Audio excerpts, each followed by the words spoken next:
дар даври шаҳрии озмуни нон ва маҳсулоти нонӣ таҳти унвони нон шудам шоҳисаи ҳар хон шудам ғолибони даври аввали озмун аз 4 ноҳияи шаҳр дар сатҳи маҳалла, шаҳрак ва ноҳия иштирок намуда беҳтарин анвои нон ва маҳсулоти нониро пешкаши иштирокчиён ва тамошобинон намуданд.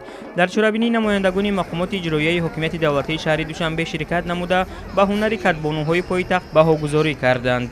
ҳадафи асосии баргузории озмуни нон ва маҳсулоти нонӣ эҳёи анъанаҳои миллӣ ва оммавӣ гардонидани суннатҳои беҳтарини нонпазии ниёгон, тарғиби эҳтиром ба нон, деҳқон ва ҳунари нонпазӣ, намоиши пухтани навъҳои гуногуни нони минтақаҳои кишвар, ҳавасмандкунии шаҳрвандон барои сарфакорона ва моҳирона пухтани навъҳои гуногуни нон, ба наслҳои оянда мерос гузоштани тарзу усули пухтани нонҳои гуногуни миллӣ, ҳарчи бештар эҳё ва тарғибу ташвиқ кардани маҳсулоти нонии парҳезӣ иборат мебошад. озмун дар се давр. даври аввал дар доираи маҳалла, деҳа, деҳот ва шаҳрак, даври дуюм дар сатҳи шаҳр, ноҳия ва вилоят ва даври сеюми он дар сатҳи ҷумҳурӣ гузаронида мешавад.